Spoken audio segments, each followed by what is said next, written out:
በስተመጨረሻ ልብ ሰባሪውና አሳዛኙ ሰርግ ተከናውኗል። ዛሬ እንደምታውቁት እንግዲህ ባለፈው ክፍል ጽጌሬዳ ልታገባ የሰርጓን ጥሪ ለነቢዩ ነግረው ነበረ። ታዲያ የሰርግ ወረቀትን በእጁ ይዞ በእንባ እየታጠበ የምታገባበትን ቀን እየተጠባበቀ ነው በተስፋ ምናልባት እኮ ሰርጉን ሰርዛ ወደ እኔ ትመጣ ይሆናል የሚል ተስፋ። ነገር ግን ጽጌሬዳ ላትመለስ አሸዌና ወደ ሆነው የሰርግ ድግሷ ተጉዛለች።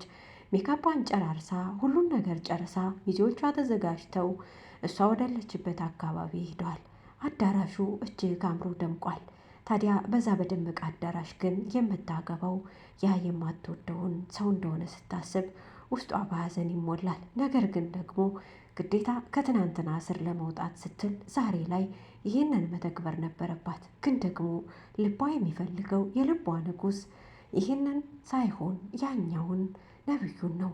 ታዲያ ነብዩን የራሷ ለማድረግ ምን እያደረገች ነው? ሰላም ጤና ይስጥልን የትንሽ ቤተሰቦች፣ ለቻናሌ አዲስ የሆናችሁ ሰብስክራይብ፣ ላይክ ማድረግ ቤተሰብ ስለሆናችሁ ምስጋና እጅግ ከልብ ነው። ዛሬ እንግዲህ ጽጌሬዳ ድራማ ክፍል 41ን ይዘንላችሁ ቀርበናል። ያው ባለፈው ክፍል እንግዲህ ለሰርግ እየተዘጋጁ ነበር። ሰርጉ ዛሬ ማን ሆነ ሙሽራው የሚል ጥያቄ ፈጥሮባቸዋል አይደል? ሙሽራውን ደግሞ እኔ ልነግራችሁ ተዘጋጅቻለሁ፣ ተከታተሉን። በሚያሳዝን ሁኔታ አይሎጋ እየተባለ ወደ አዳራሹ ሁሉም ሲያመራ በምታምር ቀይ መኪና አብሯት የተቀመጠው የኔ የምትለው ሰው ሳይሆን ከልቧ እጅግ አብዝታ የምትጠላው ሰው ነበረ። ዮናስ ዛሬ ምርር ሽምርቅ ብሏል። የሚወዳትንና የሚያፈቅራትን ሴት በጉልበትም ቢሆን የራሱ አድርጓል። ነገር ግን ደግሞ በፍቅር የሚያምነው እሳጋ ያለው ልቡ የተሰበረው ያ ነብዩ ዛሬ ላይ አልመጣም። ይመጣል ብላ እየተጠባበቀችው ነው። አይኖቿ እየተንከራተቱ መሀል አስፋልትን ይመለከታሉ። ሚዜዎቿ በደስታ ታጅበው ዙሪያውን እየጨፈሩ፣ እሷ ግን አይኗ የሚፈልገው ነብዩን ነበር። ነብዩ አልመጣም። በምናቧ ነብዩን እየሳለች ያላች አማራጭ ከዮናስ ጋር አብራ ወደ አዳራሹ መግባት ነው። ሚዜዎቹ በየተራ እየጨፈሩ ደስታቸውን ቅልጥ እያደረጉት ወደ ውስጥ ገቡ። አዳራሹ በሰው ጥቅጥቅ ብሏል። ከነዛ ሰዎች መካከል የኔ የልቤ ንጉሥ ነው ብላ የምታስበው ጽጌሬዳ ነብዩን መፈለግ ጀምራለች። ነብዩ ግን በአይኖቿ ሊታዩት አልቻሉም። ፈለገችው፣ አጣችው። ልቧ እጅግ በጣም አዘነ። ምክንያቱም የሰርግ ወረቀት የሰጠችው ምናልባች ድንገት መጥቶ ከዚህ ከገባሁበት ማጥ ያወጣኛል ብላ እየተጠባበቀች ነበር። ነገር ግን የእሷ የልቧ ንጉሥ አልመጣም። ታዲያ አዳራሹ በጭፈራ ሲቀልጥ ግዴታ ሙሽሪት ከሙሽራው ጋር መጨፈር ነበረባትና ከዮናስ ጋራ በእድኗ ቢንቀሳቀስም ልቧ ግን ከነብዩ ጋር አብሮ እየተንቀሳቀሰ ነበር የነበረው። ታዲያ ነብዩን ለሰዓታት ጠበቀችው፣ አልመጣም። በአዳራሹ ውስጥ የምታውቃቸውን ሰዎች ቃኘች። እናት በደስታ ልቧ እየዘለለ ነው።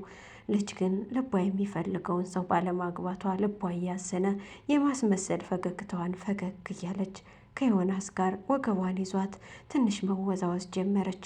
ታዲያ በዚህ ውዝዋዜ መሃል በምናቧ መኮንን እየተመለከተች ነበር። ምን አለበት መኮንን እውነታውን ነግሮት ከዚህ ጉድ ሊያወጣኝ ቢመጣ የልቤ ልውል ንጉሴ እያለች ነፍስ ትጠባበቃለች።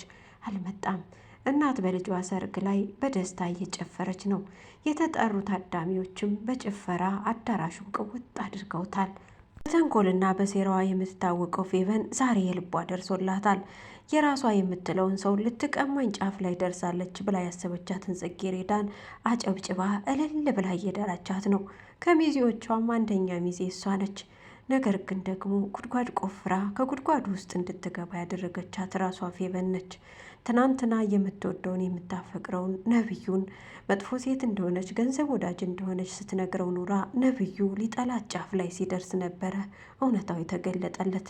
ታዲያ መቼም ከመቼ በኋላ ቢሮጡት ወድቆ መሰበር ነውና ነብዩ አሁን ላይ ቢሮጥ ከጽጌሬዳ ሊደርስባት አልቻለም። ጽጌሬዳ የሌላ ወንድ እቅፍ ውስጥ ገብታለች። ይህንን ሲያስብ ደግሞ ልቡ በነፍሱ ተጨነቀችበት። ታዲያ እዛ ከሰርገኛው ውስጥ ሌላም ታዳሚ ነች። የነብዩ አባትም ዋጥ አድርጎ የልጁን ስብራት በአይኑ እየተመለከተ ከሰርጉ ታድሟል። ታዲያ በዚህ ሰርግ መካከል ሙሽራውን ብድግ አድርገን እናስጨፍረው ብለው ሙሽሮቹ እየጨፈሩ ነበር።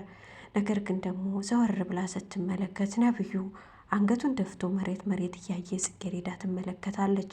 በዚህ ሰዓት ምን አለበት የልቤ ንጉስ አለሜ መተህ እቅፍ አድርጋኝ ከኔ ጋር ብትወዛወዝ ሳትል አልቀረችም። ነብዩ በሀሳብ ማዕበል ተናወጠ። ከእሷ ጋር በምናቡ ሲጨፍር ቆየ።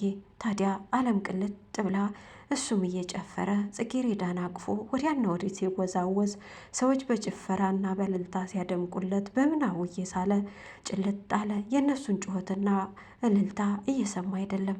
አባት ልጁን እየተመለከተ ሳይሆን ሙሽሮቹን እየተመለከተ ነው። አባት የልጁ ስብራት አልታየውም። ልጁ ደግሞ በሀሳቡ ጭልጥ ብሎ መሬት መሬት እያየ ከጽጌረዳ ጋር ጭፈራውን አቅልጦታል። ሙሽሬው ደግሞ ሚዜዎቹ ተሸክመውት በጭፈራ ኃይሎ ጋር ተሳካለት እኮ እያሉለት ነው። በዚህ ጋር ደግሞ ተንኮሏና ሴራዋን ያዘጋጀችው ፌበን እንግዲህ ሀሳቧ ተሳክቶላታል። ታዲያ ይህንን ሀሳብ ደግሞ በፈገግታ አጽድቀዋለች። ሙሽሬውም ከዚህ በኋላ ምን ይደርስብኛል የሚል ይመስላል። ታዲያ ሙሽሪትን ትቶ እሱ ሚዜዎቹ ከፍ አድርገውት በጭፈራ አለሙን እያቀለጠው ነው። ነገር ግን ደግሞ በዚህ ጭፈራ መሀል ላይ ሆና እሱን ሳይሆን የልብ ትርታዋ የሆነውን ነብዩን በምራቧ እየሳለች ወደ እሱ መሄድ የፈለገችው ጽጌረዳ ሙሽራዋን ትተዋለች። ሙሽሬውም ተሸክሞት እየጨፈሩ ነው። ጽጌረዳ ግን አሁን ላይ ልቧ ወደ ነብዩ ሳይሄድ አልቀረም። ታዲያ እስኪ እናንተ ሀሳብ አስተያየታችሁን ኮሜንት ላይ ያስቀምጡልኝ። ምናልባች ነብዩ በምናቡ የጨፈረውን ጭፈራ በውን አድርጎት ጽጌረዳን ይዟት ይኮበልል ሊሆን የሚል የሁላችሁም ጥያቄ ነው። ነገር ግን የኔ ምልከታ እንደሚመስለኝ ነብዩ በዚህ በምናብ ዓለም ሆኖ ከእሷ ጋር እየጨፈረ በቆየበት ቅጽበት ድንገት ሲነሳ ሙሽሬውን ከፍ አድርገውት ጭፈራ እየቀለጠ ነበር። ታዲያ በዚህ ግርግር ሰዓት የልብ ንግስት የሆነችውን ጽጌረዳን ይዟት የሚጠፋ ይመስለኛል። እስኪ እናንተ ደግሞ ሀሳብ አስተያየታችሁን ኮሜንት ላይ ያስቀምጡልን። ዛሬ ልቡ በደስታ ጮቤ እየረገጠ ያለው ዮናስ፣ ነገር ግን ጽጌረዳ ከሄደችበት ምን ይገጥመው ይሆን? በሌላ በኩል ደግሞ የተንኮሉ ሸራቢ የሆኑት ፌቨን እና መኮንን አሁን ላይ ተንኮላቸው ተሳክቶ ግብ ላይ እየደረሰ መስሏቸዋል። መኮንን ነብዩን ማስለቀስ ነው ፍላጎቱ፣ ፌቨን ደግሞ ጽጌረዳን። ስለዚህ ሀሳባቸው ተሳክቶላቸዋል። ነገር ግን ደግሞ ይህንን የተሳካላቸውን ሀሳብ ነብዩ አክሽፎት ደስታቸውን ሳይሆን ሀዘናቸው ድብልቅልቅ ብሎ በዮናስ እጅ ገብተው ስቃያቸው ሲበዛ ይታየኛል። የእናንተ ምልከታ እስኪ ኮሜንት ላይ አስፍሩልኝ። የኔ ምልከታ እንግዲህ ይሄ ነው። ነገር ግን ደግሞ ሰርጋቸው እጅግ በጣም አምሮላቸው ደምቆላቸው እናት በደስታ እዚህ ጋር ጮቤ እየረገጠች ነው። እናት ልጇ ፊቷ ላይ ፈገግታዋን እንጂ የልብ ስብራቷን አልታያትም። ታዲያ የልብ ስብራቷን ያወቀች ቀን እናት ትጸጸት ይሆን? ብቻ የሁሉም ሰው ጥያቄ ነው። እንግዲህ በቀጣይ ክፍሉ አብረን የምናይ ይሆናል። ነብዩ ወይ ያስጠፋል ወይም ደግሞ እንግዲህ አብረን እናያለን።